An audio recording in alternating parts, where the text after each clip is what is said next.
Good day guys, so mag-share lang ako ng mga bagay na dapat nyong i-check sa inyong motorcycle bago kayo mag-ride. Let's go!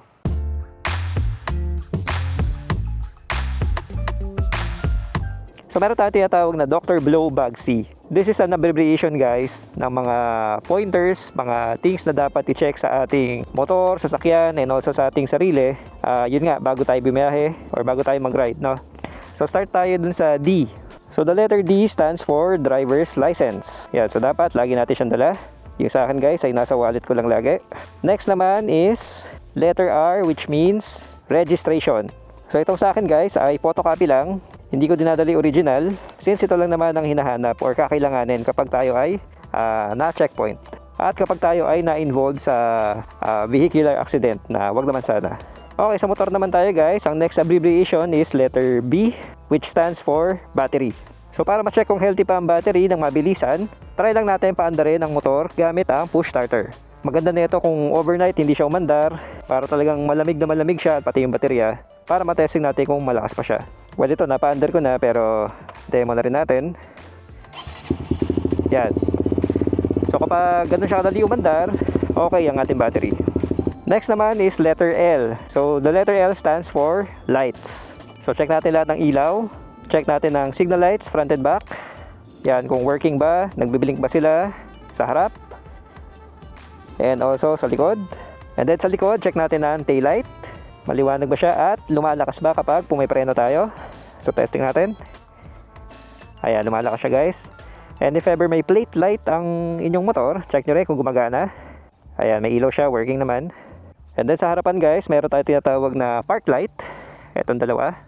So check nyo rin yung motor nyo kung merong ganito. And if kompleto pa, yung mga bombilya, umiilaw pa lahat. And most importantly, ang ating headlight. So paanda rin natin.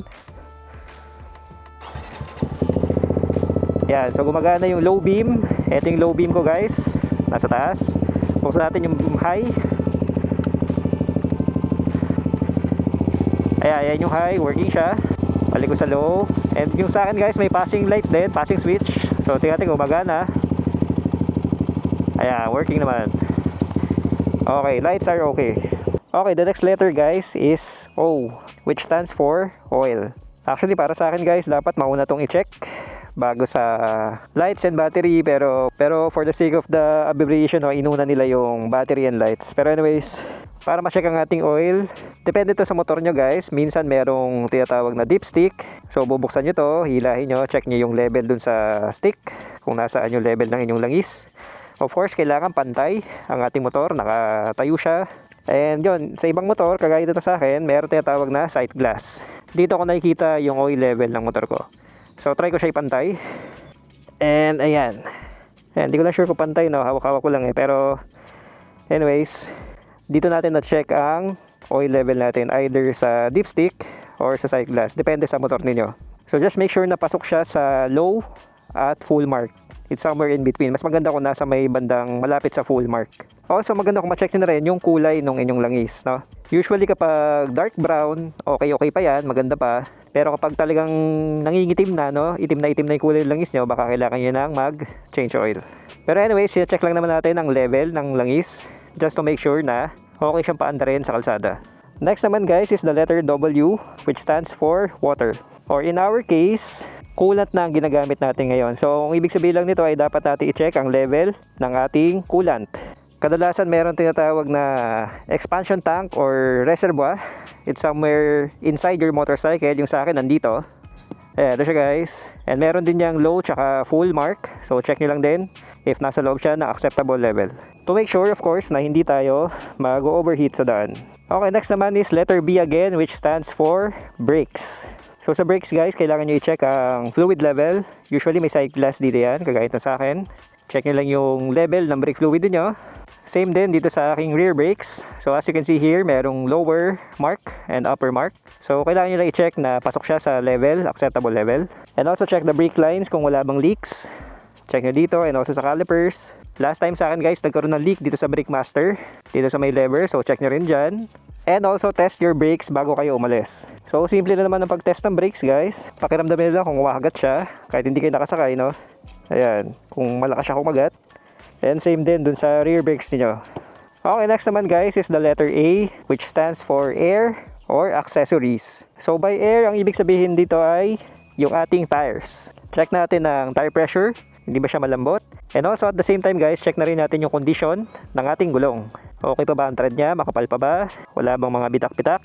And check din natin yung condition ng ating rims. Wala ba siyang bengkong? Wala bang misalignment, no? So bukod sa tire pressure at sa condition ng goma, check na rin natin ang rims. And for the accessories guys, I think the most important one that we should have is yung ating side mirrors. So ito yung pinaka-importante natin na accessories, and I think ito ang pinaka-crucial din bago tayo mag-ride, no? Check natin yung adjustment ng salamin sa ating vision, and also check din natin kung okay pa yung kondisyon ng mirrors natin, wala pang cracks, hindi pa siya malabo.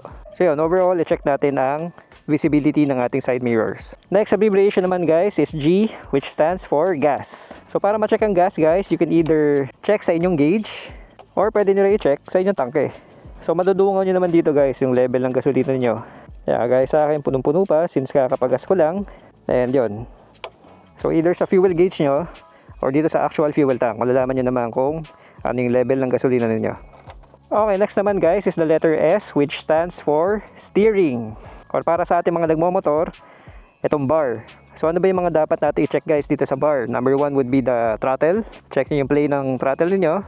Check nyo yung clutch, yung inyong clutch lever. Check the switches, yung kanina na-try na natin yung mga lights, no? And also the horn.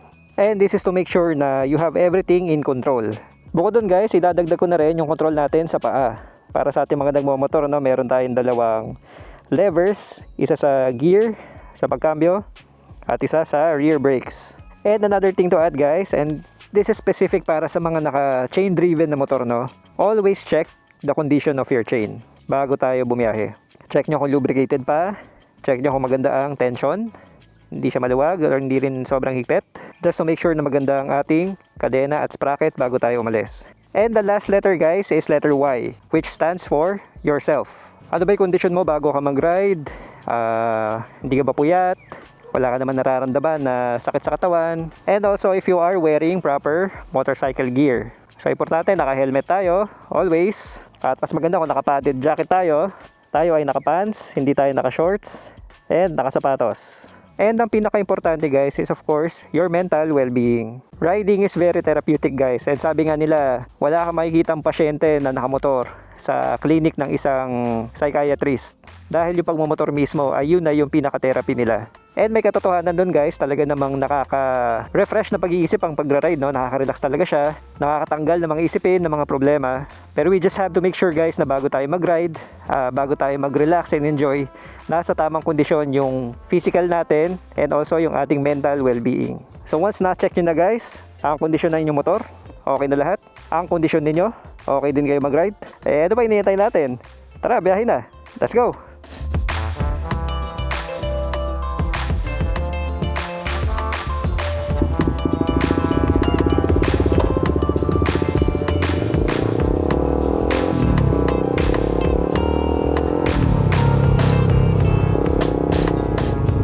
Alright, so I hope nakatulong to for my brothers and sisters out there.